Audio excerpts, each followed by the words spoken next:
Tonight, Hamas says it will seek to extend its 4-day truce with Israel.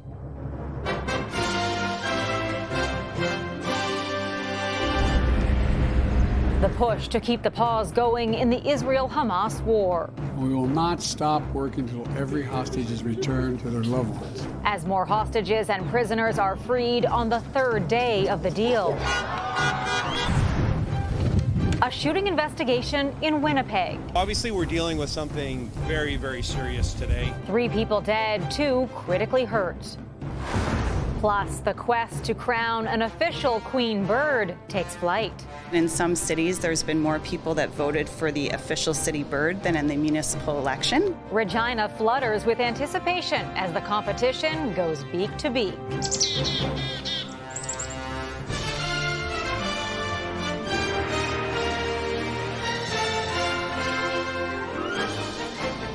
CTV National News with Heather Butts.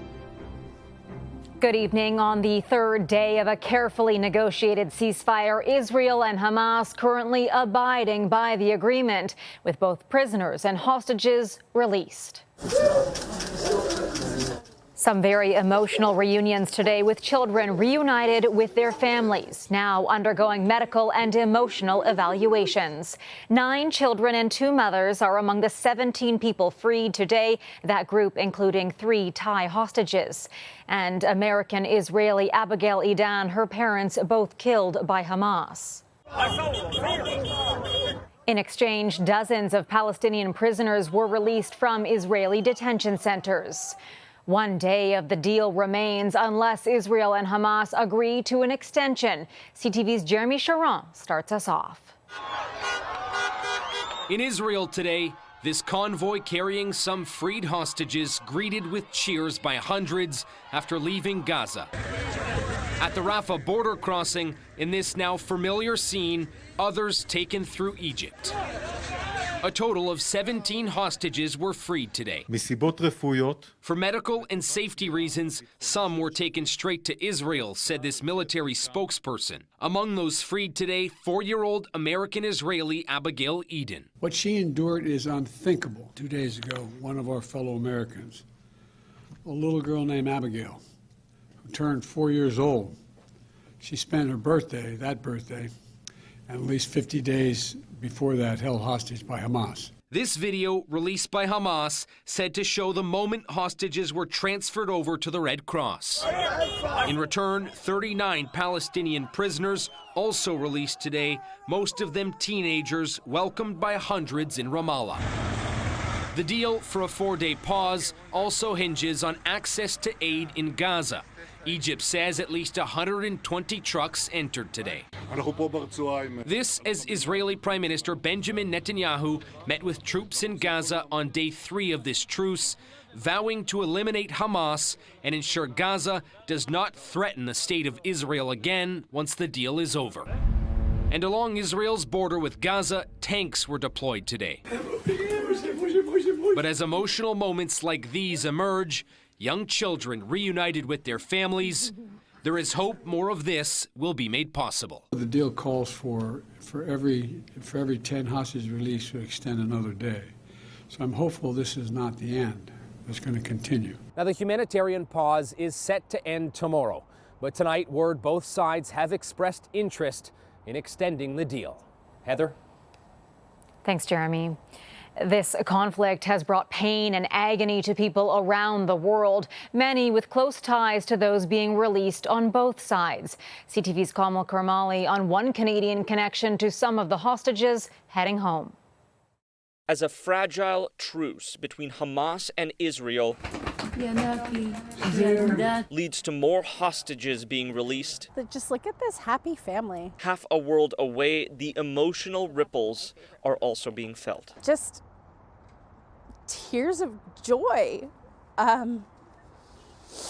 Of the 14 Israeli hostages freed today, 4 of them have a family connection to Canada. 39-year-old Hagar Brodich, her kids 4-year-old Uriah, 8-year-old Yuval, and 10-year-old Ofri Brodich, now back home in Israel. But with plenty of family in Toronto, camp director Shoshana Lipschultz had Ofri as one of her campers when she visited with her mom last summer. She is just young and bubbly and she took to camp like you just wouldn't believe. Their aunt has been vocal, drawing attention to the missing children at a rally last week. It's not going to feel complete until they're home. Now home. You're so special, and we hope you can get home soon. And ready to receive letters from hundreds of Israeli Canadians who wrote to them while they were hostages. You don't deserve to be a hostage. A campaign that will continue for those still trapped in Gaza. The letters were sending hope that they would be coming home soon. The Toronto-based families, some of them now arriving in Israel to see the recently released children and their mother, hoping to have them back in Canada soon for a visit. Heather? Kamal, thank you. South of the border, 3 Palestinian American college students were shot while visiting family in Vermont for Thanksgiving. All units be advised the shooters unaccounted for. Burlington police say 3 friends speaking Arabic and wearing traditional keffiyeh scarves were out walking when an unprovoked white man opened fire and fled on foot. 2 of the 3 men remain in ICU. The motive is unknown. Police are investigating whether it was a hate crime. 3 people are dead, 2 others fighting for their lives in hospital following a shooting in downtown Winnipeg. Police haven't made any arrests or released any suspect information, and that's leaving a community on edge. CTV's Alexandra Hollick reports. In the early morning hours on Sunday, Winnipeg police were called to a residential neighborhood near the city's downtown core. Officers located 5 people with injuries consistent with being shot. Police say 2 people, a man and a woman, were pronounced dead at the scene. 3 more victims were taken to hospital in critical condition. 1 adult male transported to hospital has since succumbed to his injuries. The call came in around 4 in the morning. Some people who live in the area say they didn't realize what happened just steps from their homes. We heard some sirens and we saw the forensic truck out front, so we know that something pretty bad happened. CTV News spoke to neighbors who didn't wish to appear on camera. They say they heard screams in a neighborhood that's usually pretty quiet. This is the first thing that's ever happened that's been crazy in this neighborhood. The incident has shaken those who live in the area and has raised concerns about community safety. It's scary. I guess taking my daughter to a different park is what I've been doing for a few weeks. There's a lot of gunplay in the neighborhood, a lot of drugs, a lot of gangs, and just too much trouble. While police haven't provided information about what led to the killings, they say they're not ruling out gang activity as a potential motive. I can't give a number to how many people or whether it's 1 or more individuals involved. So far, police say they haven't recovered any weapons used in the shooting and haven't made any arrests. Clearly identifying our victims in this matter, speaking to as many people as we possibly can. Winnipeg police are calling on the public to provide more information on what they may have seen or heard, and say the investigation could take days, weeks, or even longer. Alexandra Hollick, CTV News, Winnipeg. A firearms investigation escalated into a tense armed standoff in downtown St. John's. That's a phone. Use the phone to contact us. Police tossed a phone into the home to negotiate with people barricaded inside. The frightening situation forced the cancellation of the annual Christmas parade. Thousands were expected to attend. Let us know that you hear what I'm saying. Don't show any weapons. Officers were called to the neighborhood after witnesses heard gunshots. Walk down the stairs towards me. 3 people eventually walked out of the house and turned themselves into police. The trio arrested with charges pending. A public safety threat meant disappointed families had to leave downtown just 30 minutes before the parade was supposed to start. The event is slated to go ahead next Sunday instead. Most of the public workers in Quebec who hit the picket lines last week are now back on the job, but more than 65,000 teachers say they're prepared to be out of the classroom until Christmas. As CTV's Olivia O'Malley reports, that's causing problems for parents and students. Playgrounds could be much busier in the weeks to come. The FAE union, representing more than 65,000 mostly French language teachers, is continuing its general strike and says members are ready to stay on the picket lines a lot longer. The teachers are really determined to go until Christmas if it has to go that way. The FAE includes teachers at Montreal's largest French language service centre. They're all off the job without pay. Benoit Giguère says there have been no negotiations with the government since Thursday. What we want is less talk on the media and more on the table. That's for sure. That will help us to get a long way.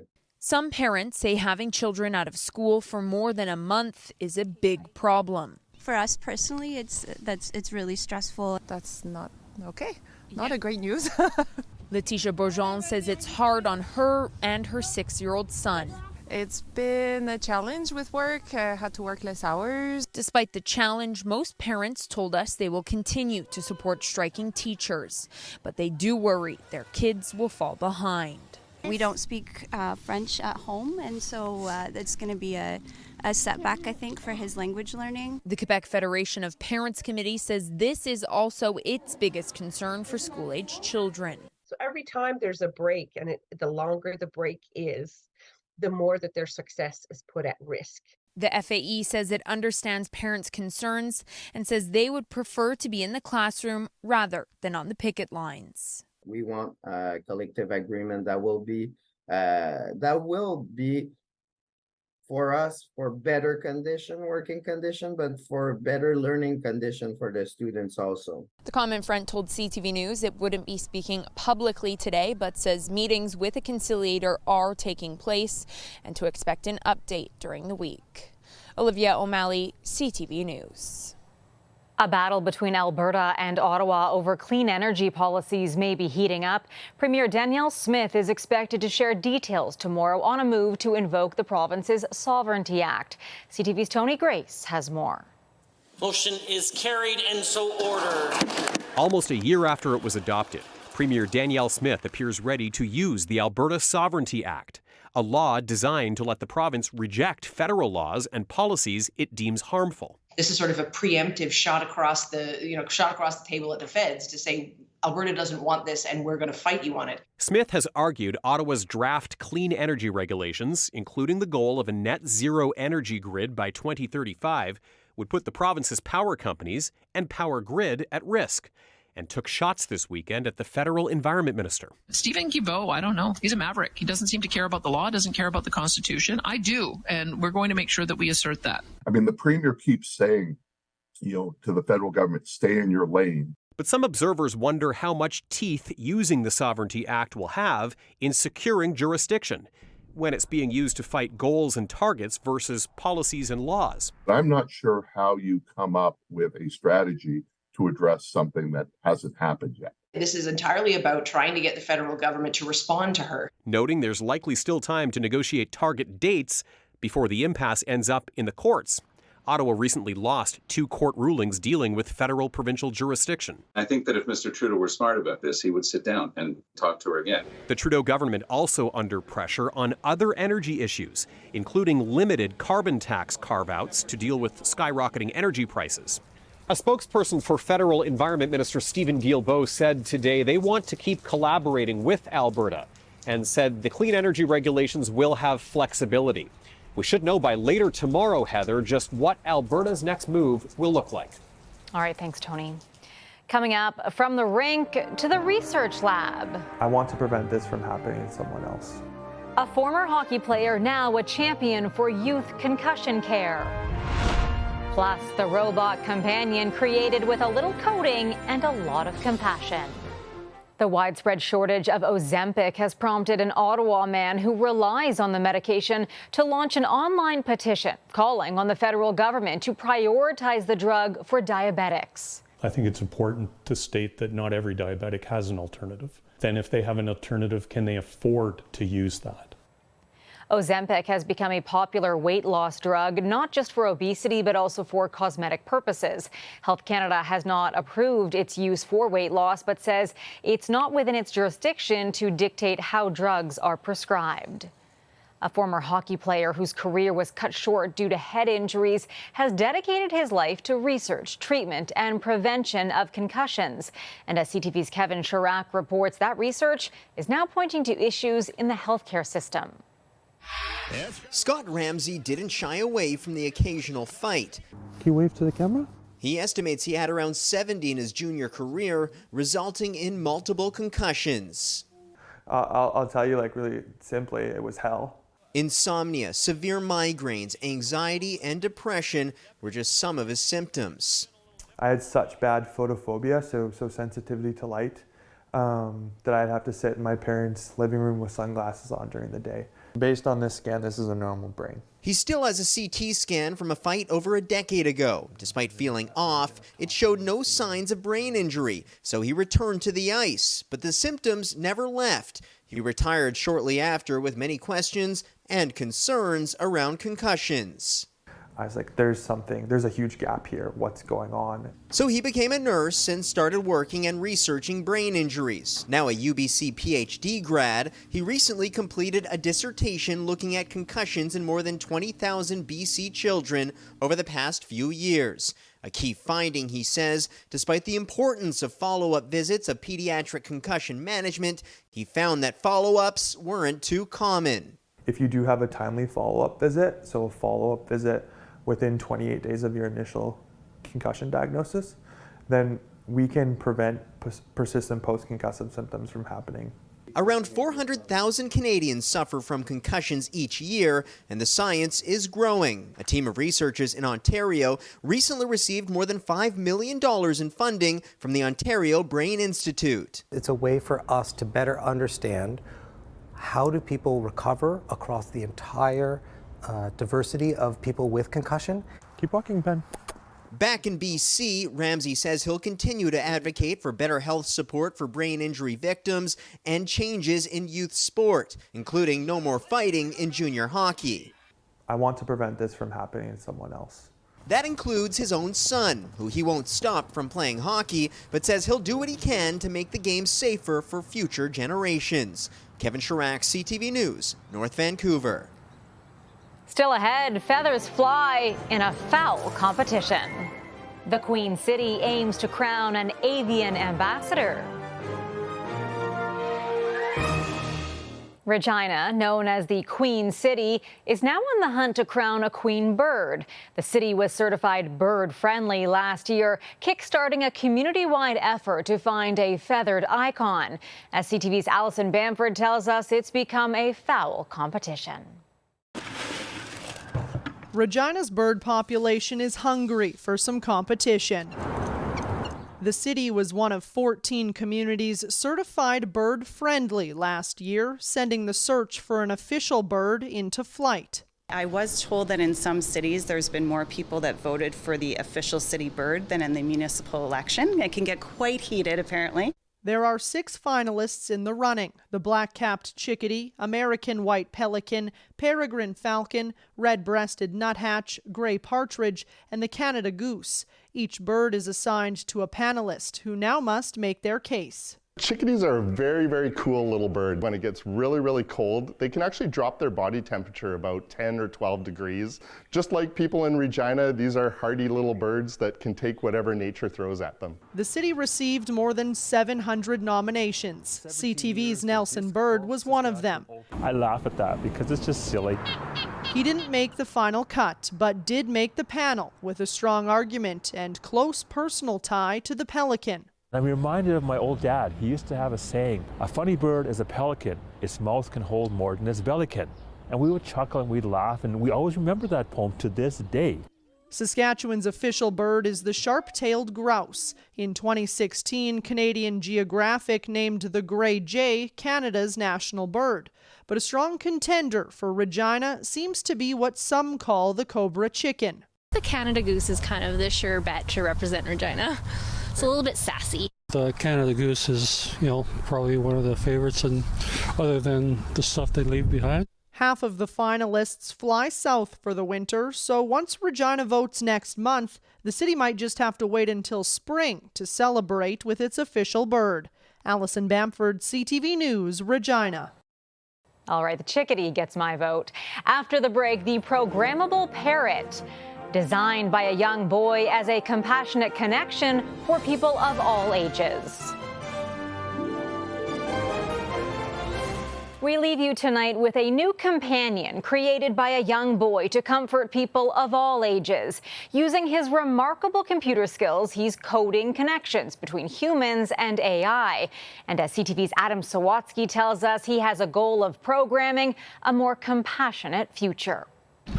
Well, dogs have long been dubbed man's best friend. Alex Rose is walking his pup during a break from creating a companion for everyone. I want to make all this AI stuff is more accessible.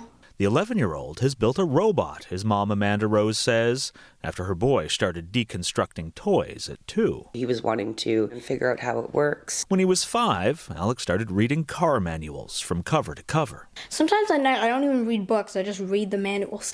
By 7, Alex had learned how computers work by disassembling their components, taught himself software coding through YouTube videos, and was diagnosed with autism. One of the superpowers of being autistic is you're able to solve problems that people that are not on the spectrum probably would not understand how to solve. Like when Alex realized phones and tablets became obsolete, he created an operating system called Alex OS to give them a new life. So it still runs smoothly and actually make them useful for people. So people who can't afford new devices can still connect with the world. It's really exciting to see his genuine desire to help people. Which brings us to this programmable parrot, featuring software created by Alex to connect with people compassionately. It recognized if anyone was crying, and it would say like words of encouragement. Over the past 2 years, Alex's robotic bird has evolved, losing its feathers, and gaining the name Air Parrot Hub. Alex built me this nice robot body so I could help you. Alex says the robot's camera can recognize you, while its software can carry on a conversation. It's not just answering pre-programmed requests, it's actually generating in real time an answer. It's designed to be a companion for all ages, Alex says, for seniors who may need reminders and kids who can feel lonely. Loneliness can be tough, but I'm here to chat and brighten your day. And the 11-year-old, who's mapped out his path from starting middle school to building a tech company called SalX, hopes to inspire all of us that no matter what part of your brain is biggest, make sure your heart is even bigger. I think it's important that people are having the best life they can, because you're not gonna be here forever. Adam Sawatsky, CTV News, Victoria. Some impressive work, Alex, and a very caring robot. That is our show for this Sunday. I'm Heather Butts. For all of us at CTV National News, thank you for watching. Sandy and Omar will be here tomorrow. Good night.